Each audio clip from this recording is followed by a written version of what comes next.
Hello, welcome back to the channel. It's me, Emmy the Cat Lady, and you join me. We're back here in Fallout New Vegas to talk about episode 4, titled The Demon in the Snow, which is really quite fitting. So, we're just gonna walk them heavy while we talk about it. So, we open up on, in the pre-war time in Alaska, and it's been kind of hinted at a little bit in the kind of previews and stuff, but we're on the front lines of the Sino-American War, and it's kind of a bit reminiscent of the opening of Fallout 4, and we've got these guys marching forward in some T-45 power armour, and it seems that there's some issues with that, which was alluded to in Season 1, as well as some of the stuff in-game. So both Cooper and Charlie are having some technical problems while searching for someone who's gone missing. It might be a team, it might just be an individual. And their power armour's not working properly. It seems to be having some issues, particularly Charlie's left arm is no longer working and essentially paralysed by the armour, which isn't great when you're in the middle of battle, let's face it. So Cooper asks for permission to return to base, and it's been denied. They're supposed to carry on despite the fact that Charlie basically can't defend himself anymore, and Cooper's also having some problems. So despite the denial, Coop sends Charlie back and says, "I'll be right behind you," but he clearly isn't intending on following him right away. And then he gets attacked, so unfortunately... Right. Unfortunately, he gets attacked by a bunch of Chinese soldiers and gets knocked down. So that bit where Cooper's meeting Bud Askins in Vault 4 when he's filming the advert for the first time, and he is critical about the T-45 power armour, who Bud Askins was involved in designing that. He worked at West Tech at that time, who created it. So he's pretty justified from the looks of things that, you know, there was clearly some technical problems with the armour that would have cost some people their lives potentially, because it wasn't working as it should. The idea behind the power armour is it's supposed to make you into essentially a walking tank. But yeah, so if you can't fire your weapon on the battlefield, your chance of dying or sustaining life-changing injuries is much, much higher, understandably. So you can see why he would be a bit pissed off about that. Don't blame him, really. But he gets caught in the firing line and he's knocked down by some Chinese soldiers. But there's some strange noises in the background, a weird kind of growling that's happening. And sure, Alaska has bears. Okay, Fallout New Vegas has a bit of a tendency to crash, unfortunately. Despite her age, she's still a wee bit on the unstable side. So where did I get to? Yep, the bears. So we talked about bears in Alaska, so we know that, you know, bears live in Alaska. But bears aren't going to be hanging around a noisy battlefield when there's gunfire and flames and all that noise and everything. They're not that aggressive. Even the polar bears are not that aggressive. They would choose to stay away from something like that. So it's unlikely that this growling is coming from a bear. But this might be the point where the Chinese army have first kind of laid eyes on the power armour, so it was something that was very well kept as a secret and, you know, classified until it was finally deployed. For obvious reasons, you don't want your enemies to know what you've got up your sleeve after all, but possibly, given the technical issues, it was maybe deployed before it was fully ready. That was a common theme during the war. We don't really know if Cooper can understand what this Chinese soldier is saying to him. We don't really know, you know, did the Marines teach their boys any Mandarin? We don't really know. That's Helios 1, the solar power plant over there. So we don't really know, but obviously the subtitles kind of give it away. The demon in the snow, it's a death claw. It's the pinnacle of biological engineering. It's a large, aggressive, powerful predator that can survive just about anything and just about anywhere.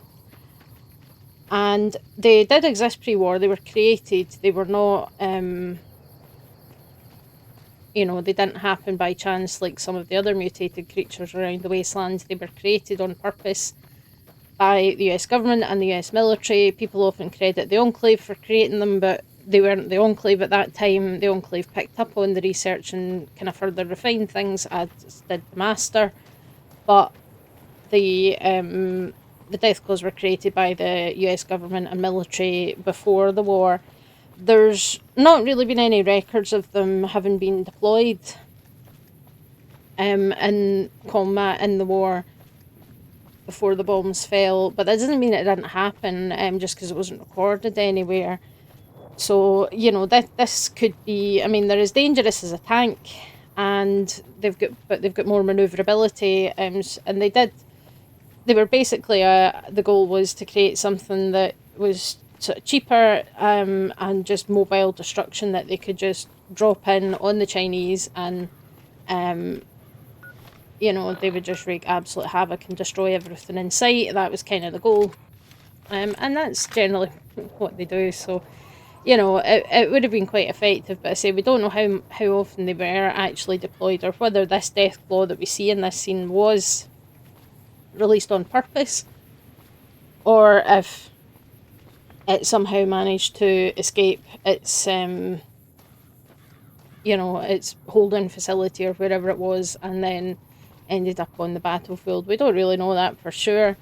But just because, you know, it could have been a trial run. Obviously, when you're developing new technology to win a war, you need to test it. Sometimes just testing it in a real situation is an option. So it could be that this was a trial run, so they just dropped one in to see what would happen, see how it would do.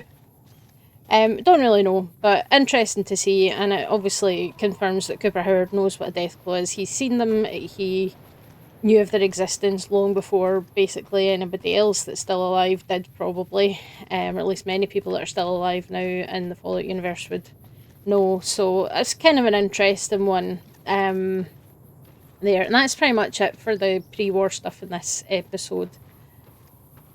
Next up, let's talk about Maximus and the Brotherhood, because holy carp, a lot happened there. So Maximus has gone on quite the journey in this episode. He obviously has been found at the factory, so they obviously knew he left with Xander Harkness, and they took off, and he's been found. And the Brotherhood are coming in to collect him. And so Maximus is going to have to figure out how he's going to handle the situation, and the fact that he killed this emissary from the Commonwealth, which is essentially going to be considered an act of war. Understandable. So he decides that the best thing to do is to, you know, get Thaddeus, who's turning into some kind of mutant, ghoul-ish, maybe not a ghoul, we don't really know for sure yet what's happening to him, but he's obviously not strictly human anymore, and that's going to be good enough for the Brotherhood to think that he needs to be destroyed. So Max has the genius idea to put him in the power armor, at least the suit that doesn't have a big dent in the head, and pretend that that he's Xander Harkness. So that's going to go well. But they return to the airship with the vertibird, and Dane demands answers from Maximus. Maximus isn't even really trying kind of pretend everything was fine. He's straight up like, yeah, I killed the emissary from the Commonwealth. Yeah, but how's nobody else overhearing that whole conversation? Because he was quite upfront about it, and anyway, it's kind of silly, but he's also decided that he's going to kill Quintus. Well, Thaddeus is further demonstrating his lack of power armor training. So yeah, it's all quite messy and kind of silly, I think, in some ways, but it's going to be interesting to see how this plays out. So we'll follow Thaddeus first. So he ends up in the mess hall. How he's going to pretend to eat without taking the power armor helmet off, I have no idea. I don't know how he thinks that that's going to be worthwhile, but he does. And then he ends up having a conversation with Elder McCrae, who's the elder from the Yosemite Brotherhood chapter. and she wants to make sure it's known that she's going to stay on side with the Commonwealth Brotherhood. She's not following Quintus. And then one of the other guys gets involved in the conversation because he's like, yeah, why are you having sneaky quiet conversations and not including everybody else? And of course, nobody bothered to fill Thaddeus in on what the hell's been going on here. So he's having to try and figure it out, and he starts having a panic attack, which that line, it sounds like a coronary, just walk it off, is hilarious because, who needs aspirin, anticoagulants, or bypass surgery? If you're having a heart attack, just walk it off, you'll be fine. Great, good, fantastic. And meanwhile, Dane is off stealing the cold fusion thing, like the little capsule, for want of a better word. I'm not really sure exactly how to define it. And I'm not really sure exactly why they're doing that. It doesn't seem like Max has told them to do that, and it's kind of a wild thing to kind of decide to do, given how much of a fuss the Brotherhood have already made over this thing. I don't know. It's all very strange. Yeah, I'm not entirely convinced about that one, to be honest. It's all a bit kind of odd, and I'm just not really sure if that was part of Maximus's plan, and if so, why. But anyway, we kind of find that Max is confronting Quintus, but he's letting the power of words get to him. He's letting Quintus manipulate him, and that's going to be a problem. Quintus is all like, only I have the vision, only I can fix the world, nobody else has what it takes, only me, so you need to side with me, blah, blah, blah. Which, interesting, obviously he believes that. Whether anybody else believes that or whether it's true or not is different from whether he believes in it, but I guess it's good to have that self-belief. But it seems like everyone's kind of going to go Quintus's way, and he's got Maximus convinced until Maximus admits that, it was about saving children, and then Quintus is like, oh, okay, fair enough. And then he says, but the children were ghouls, and that's it, game over, because they're abominations, and the Codex apparently is not open to interpretation when it comes to these abominations, only when it comes to deciding the chain of command, I guess.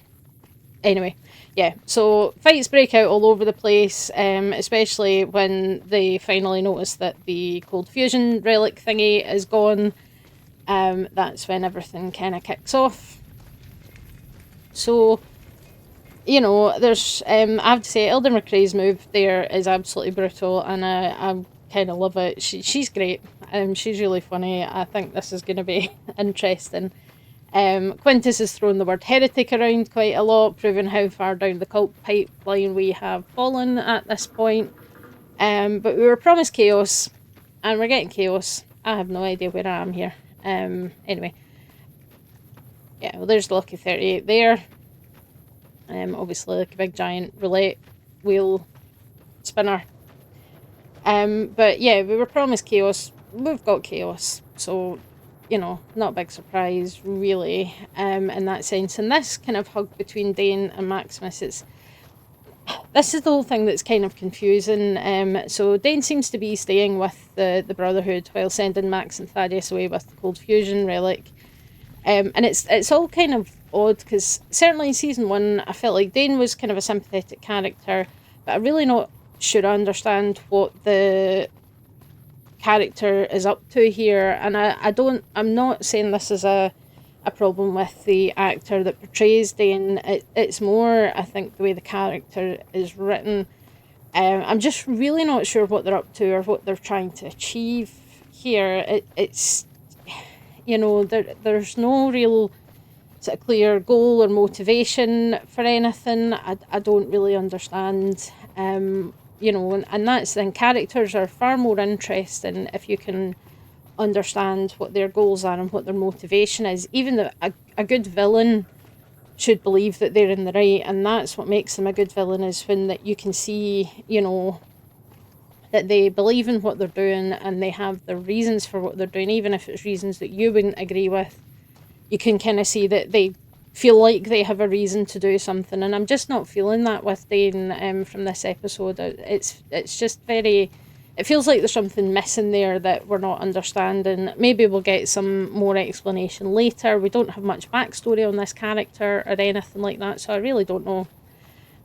But it feels like a bit of a weak spot in the storyline to my mind. That's one thing. You know, Max, I understand him pretty well. I understand his motivations. We do have his backstory. We know where he came from. We know what happened with Shady Sands and how he survived that, and he joined the Brotherhood because he wants revenge for that. So that's fine.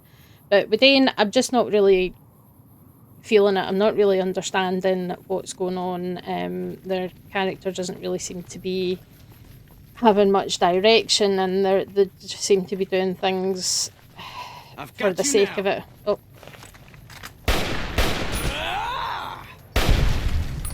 You like...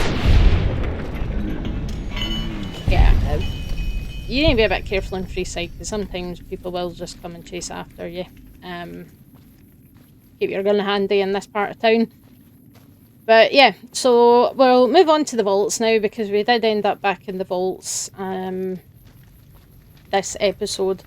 So we'll start in Vault 33. So the fun little background details, the poster about choosing a job that suits you and your specials. So that's special is your stats in the game. So in fact I can demonstrate that right now.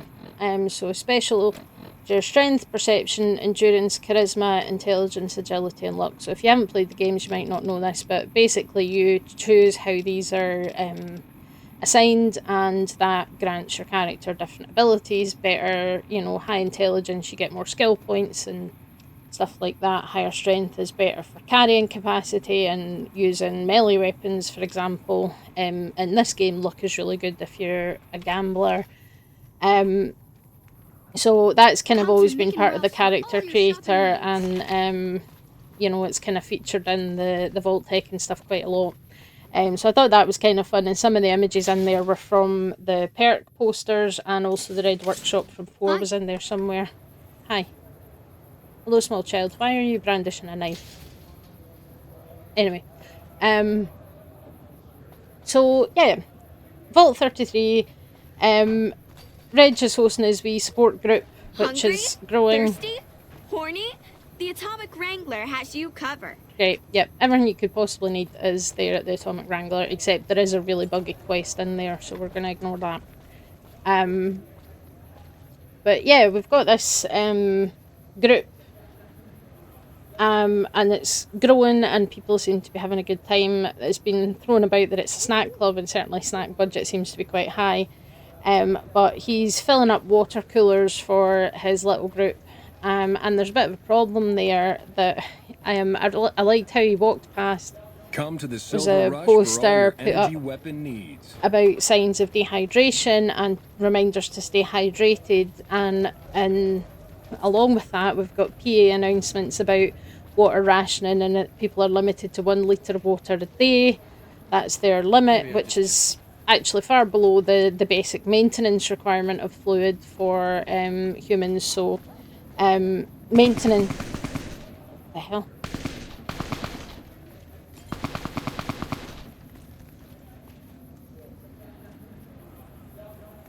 Anyway, so there's actually maintenance fluid requirements. That's the bare minimum amount of liquid that your body needs to function on a daily basis, and that is around 25 to 30 millilitres per kilogram body weight per day, which averages out about 2 litres. That's why people say, oh, you should drink 2 litres of water a day. You do get some fluid from food depending on what you eat, obviously, as well, but still, you know, 1 litre a day of water's really quite strict. So obviously they are struggling to deal with the broken water chip situation. I can't believe someone stopped the NCR president from getting killed. If anyone deserves it, it's that jerk. Sure. Yeah, so interest in that, and they're obviously trying to fix it. So we're now going to switch to Vault 32, but it is all connected here. So we see Woody getting lost, and he ends up at Davy's unit, and Davey was saying, oh yeah, I ended up in the women's men's room the other day, which was really funny, but also kind of silly. Just say bathroom. I don't know why we're being so weird about, you know, bathroom or restroom. It's perfectly fine. We then cut to a meeting between Betty and Steph, and they're in the kind of corridor between the two vaults and having a conversation. So clearly Betty's been to Vault 31. She's found Bud Askins in a mop bucket. He's dead. That's kind of over, which feels appropriate. And she wants access to Vault 32's water supplies, but Steph is not having it. She says, no, well, only if you do something for me. And I'm kind of intrigued by this because I wonder what it is she's actually looking for. So she says that she wants Hank McLean's keepsake box. So we did see that in the previous episode where Barb Howard was packing and she was struggling to fit the teddy bear in, Janie's teddy bear, into this box of stuff that she wants to keep. And it's, you know, it's obviously, the space is limited in the vault, so you can't take everything with you. You can only take a certain amount of stuff. So this is their way of saying this is what you're allowed for, you know, personal keepsakes and whatnot. So there's clearly something in Hank McLean's keepsake box that Steph wants for some reason. We don't know what it is. We don't know why she wants it. I'm assuming we're going to find out. Chekhov's gun. It's mentioned. It's going to be important later. What's happening? But yeah, so basically she said that she'll allow Vault 32's water supplies in if Betty gets this box for her. Unfortunately, Woody got lost again and overhears at least part of this conversation, but the next scene in this vault kind of shows us the sort of naivety of these vault dwellers, because he obviously knows that, you know, any person that goes into the space between the vaults, when it's not a triennial trade, that's unauthorised, they're not supposed to do it. So he decides to report this to the overseer of Vault 32, which is Steph. So he's reporting her to herself, and she kind of fobs him off with some, you know, corporate management speak. So even when he heard the word experiment, is talking to him like he's a child, saying, yeah, that's overseer stuff, you know, which is an interesting one. And I do worry for this guy, because Stephanie seems to be quite dangerous. She definitely seems kind of murderous. But this whole conversation is going on, and Chet is present for it, because he's the housewife here. Like, let's not, you know. Stephanie is the overseer and Chet is the housewife. He's carrying the baby in a sling and he's folding socks and putting laundry away. But he discovers there's a false bottom in the sock drawer, and Steph's wallet is hidden there, including her ID. So she's Canadian.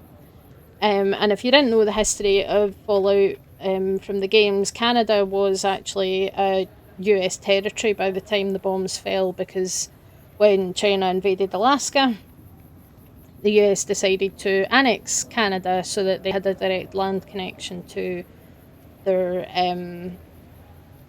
northernmost state. So yeah, we know how well that can go. But we get to see her date of birth is the 15th of February 2045, so she's technically 251 years old. And she was 32 when she was frozen in Vault 31. And now Chet knows that something's not right about her and about the vaults in general. So it'd be interesting to see whether he decides to actually do anything with that information or not. We shall have to see. Come to the Silver Rush for all your energy weapon needs. Okay. Anyway. So yeah, and we've got a brief scene with the Vault 31 team and Norm, and they've found some food. They are raiding a delivery van full of Blamco mac and cheese, which they are eating directly out the box. Because I'm assuming that Blamco mac and cheese, I'm assuming it's kind of like the Kraft one, where you're supposed to cook it with like water or milk or something. But anyway, that's what they're doing. They're eating that, so they're happy they found food. But we can see that there's clearly something that Norm doesn't know about Bud Askins' plans, that possibly this other guy seems to know, or is he just pretending that he knows what Bud Askins was really up to? We don't really know.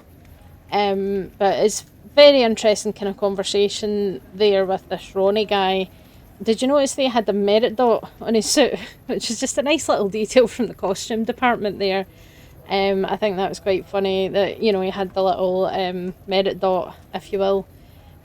But also we're seeing these people that, you know, are, for them it's only been like a week since, you know, the bombs fell and they were frozen. All this time has passed for the world, but for them it's been like a few days. So they are having to have that kind of period of adjustment to, this is how the world is now, and it's not going to be like it was before. Things have changed, and it's going to be very interesting, I think, to see how things go with them. And then finally we get to Lucy and the ghoul. So that's why I've been hanging around in Freeside for this little bit, because we need to talk about what happened to these guys, the Kings. So Lucy wakes up back at that NCR camp where the Rangers were, and it seems that she's been hooked up to an infusion of buff out for a couple of days. So buff out is a chem or drug. The game uses the term chem, which boosts strength and endurance, give or take. I say it varies slightly from game to game, if memory serves. I don't know if I've got any with me. No, I don't. But kind of, it's certainly accepted to be, it's kind of like an anabolic steroid kind of thing. So, you know, could potentially cause some problems, and they dance around who's responsible for Sherry Sands, and they go on their way. And Lucy's starting to kind of come to terms with the fact that the man that she had looked up to all her life as her dad is not who she thought he was. So I feel like there's still going to be some hard lessons there in the future. But they resupply and they get going, and Lucy's feeling a bit out of sorts. So unfortunately she has developed an addiction. So because the games do feature chems, and I don't have buff out, but I've probably got other ones, like Hydra's quite a good one, but you know, you've got Mentats, which boost your mental capacity. Psycho, that boosts your damage output, things like that. But most of these chems have an addiction chance in the game as well. There's a mechanic, so if you don't take it regularly, then you start to suffer changes to your stats. Interestingly, for buff out, the addiction chance in Fallout 3 and Fallout New Vegas is 10%. But in the classic Fallout games and Fallout 4, it's 25%. So yeah. But this whole conversation was hilarious. And, you know, the fact that the ghoul solution is probably not doctor recommended, let me put it that way. But we're going to keep doing drugs, so that's great.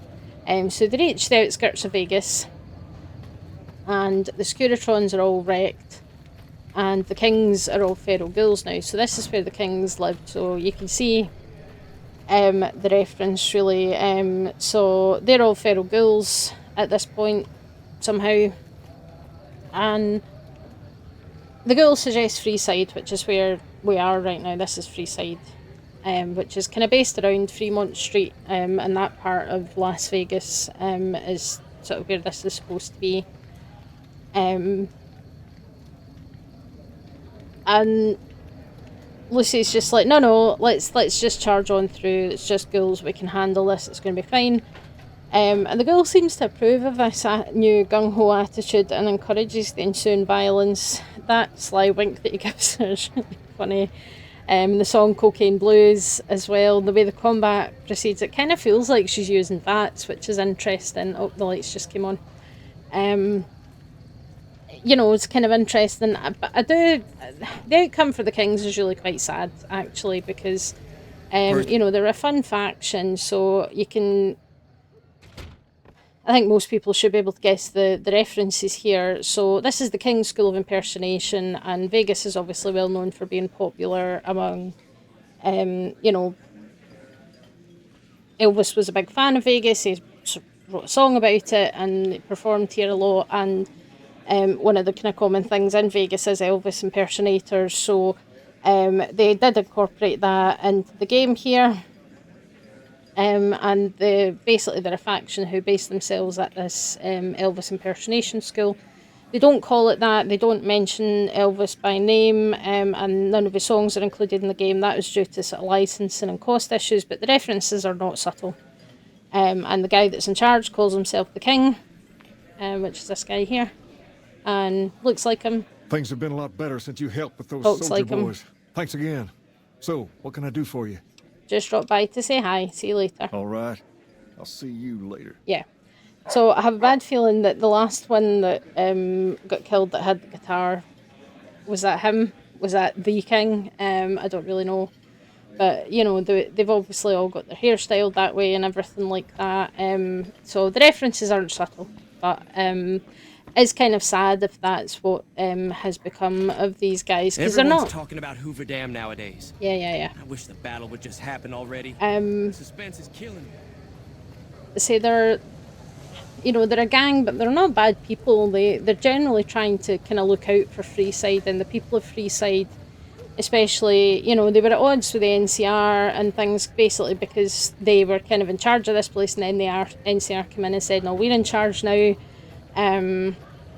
You know, and you can kind of sort things out between them in different ways, but it's kind of sad if that's what's become of them. It's kind of a shame, but a lot can change in 15 years. But all the Securitrons, that's these guys here. Like, we met Victor before, but obviously we've got all our Securitron friends here. And we're going to head into the strip. So they get inside the strip, and the place is trashed. So this is how it used to look here. So this is where we end up, actually. So because of game engine limitations, the strip has sections with loading screens in between, which can be a wee bit troublesome sometimes. But we've got the Lucky 38. I don't know, are you just a normal Securitron? Yeah. So we've got the Lucky 38, which is Mr. House's place, and we've got Gamora here. So this is what we want to talk about. So place is trashed. There's broken Securitrons. There's bones everywhere. It's a mess. It's a mess. Lights are still on, at least some of the lights are still on at the Lucky 38, so I do wonder if anybody's home, but I guess we'll be finding out shortly. And at this point the ghoul mentions we should go to Freeside again, so I do think we're going to end up there at some point, and maybe we'll find out what happened to the Kings and what happened there. But at the moment you can see there's NCR troops wandering about, as well as some gamblers and some exotic dancers. We'll get on to that conversation. So we're looking around, and the ghoul notices Rads, and Lucy finds the shell of a huge egg. There's no kind of chicken that laid that thing. No chickens get that big that we know of. And Lucy's like, yeah, we'll be able to handle it. But this is the first time that I think we've ever seen the ghoul genuinely scared of something. And there's something hiding inside Gamora. Yeah, it's a death claw. So it's, yeah, very interesting. So there's death claw, and it's full circle back to what happened at the beginning of this episode. And the thing about Gamora, so the name, there's some huge kind of references in this, both in what we see in the game and with this part of the TV show. So Gomorrah is the name of a city from the Bible, the story of Sodom and Gomorrah that crops up. It's a pair of cities that were destroyed by God because of their rampant sinning and their wickedness and all the rest of it. It's mentioned in the Old Testament and the New Testament. It's also mentioned in the Quran. All of the Abrahamic religions mention it. And it's, in the game, is arguably the more sinful casino, in inverted commas, because we have exotic dancers and prostitutes in Gomorrah. So it's not just drinking and gambling, so it's the sins of the flesh, if you will. Not a term that I particularly like, but that's kind of how people would describe that. The owners of Gomorrah, actually, the Omertas, are also quite corrupt. You know, they're involved in a lot of shady, underhanded things. We're going to pretend that the cannibalism and the Ultralux doesn't exist just for a moment, because that's also a kind of sin of the flesh, but a different one. That's the Ultralux in the background there. But it's a different kind of sin of the flesh, if you will. But yeah, so, and the nightclub in this casino is called Brimstone. fire and brimstone. And the VIP club in this hotel is called Zoara, and that is the name of the city that Welcome back to Gamora. I know you're good for it, but just... Yeah, that's fine. You'll get these back. Sure thing, buddy. So Zoara is where Lot sought refuge when Sodom and Gomorrah were being destroyed by God. So it's all kind of related to that. So there's a lot of themes here, and you can probably pick up what I'm putting down at this point. So obviously, you know, we've got this sinful place with the fire imagery and the biblical references, and a demonic creature with horns is coming out of it in Sin City. Vegas is known as Sin City. And Cooper is also having this full circle moment with his first Deathclaw encounter and his most recent Deathclaw encounter. So, you know, from the beginning of the episode started with this man encountering a Deathclaw for the first time, and then we've ended the episode with the same man, much changed, encountering a Deathclaw. And then, so, you know, we've got this horned demon coming out of hell. That's really what's happening here. And then using that song in the end credits, just to make sure that nobody misses the reference. You know, he's a demon, he's a devil, he's a doll. And part of this is probably because Cooper Howard is facing his own sins. This man has been through hell and back several times over at this point. A lot's happened to him, and he has changed fundamentally because of that.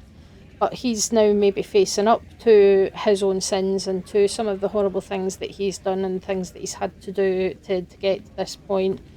And I think it's interesting to see that him and Lucy are both having an influence on each other. He's kind of corrupting her somewhat by encouraging her to stay addicted to drugs, for example. Not exactly a good thing to do necessarily. But she is kind of bringing out a little bit of the humanity in him as well. You know, it's she's naive.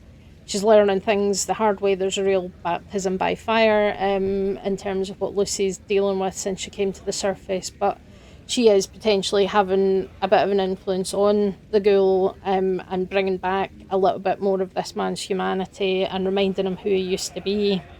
So I think that's very interesting, and you know, we have this whole conversation about chaos and about sin and about, you know, the literal, this demon thing coming out of Gomorrah, coming out of a place that's very much themed on Sin City, hell, all of that kind of stuff, which is really, really interesting.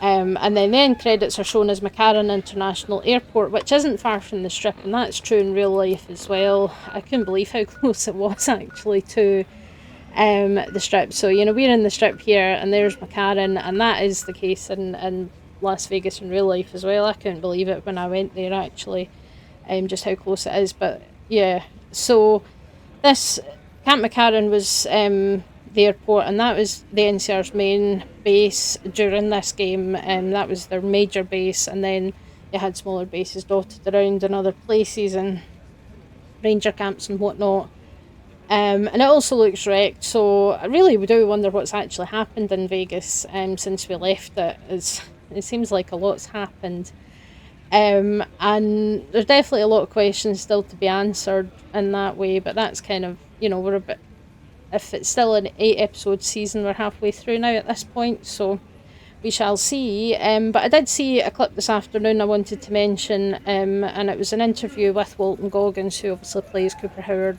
the ghoul, and talking about filming that scene with the Deathclaw, and he was saying that, you know, a lot of what they do on set is done for real. So for the Deathclaw, it was puppetry that they used, and then obviously some CGI elements were added later on in post-production, but it seems like they are doing everything as practically as they can on set. I mean, I know for him... More like house light.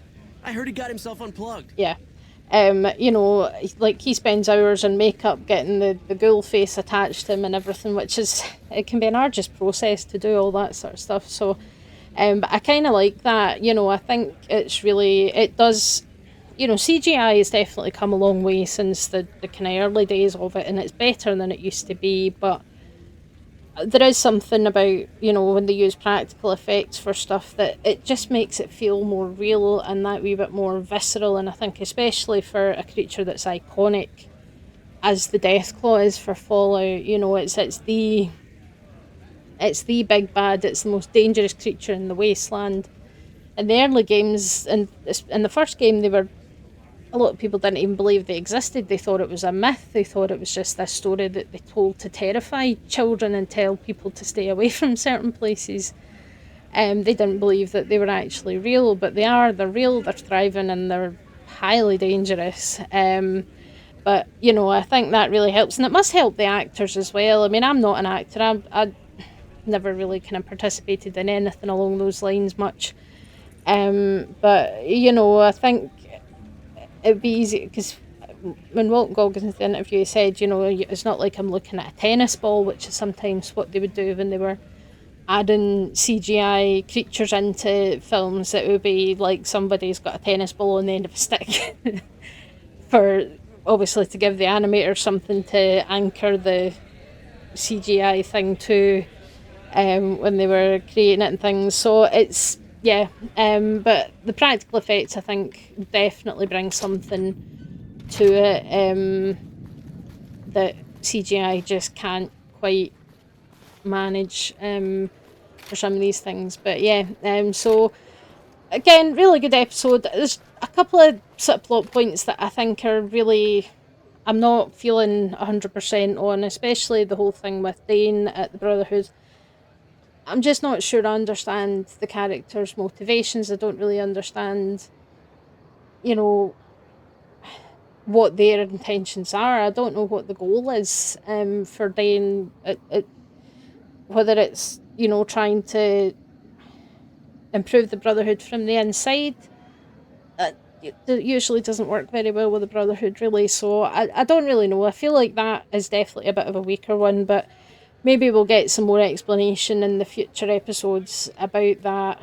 We'll have to see what happens, but excited to see Deathclaw on the screen as well. I have to say that's we'll have to see how things go, but yeah, let me know your thoughts. Maybe if you guys have got any insight into anything you agree with, anything you disagree with. I'm all for discourse as long as you keep it polite and respectful, as you know. That's how I tend to operate. But if there's anything that I didn't mention that you noticed that you thought was worth mentioning, definitely let me know in the comments. And I'll catch you guys on Saturday with some more Science of Fallout. So I will see you then. Bye.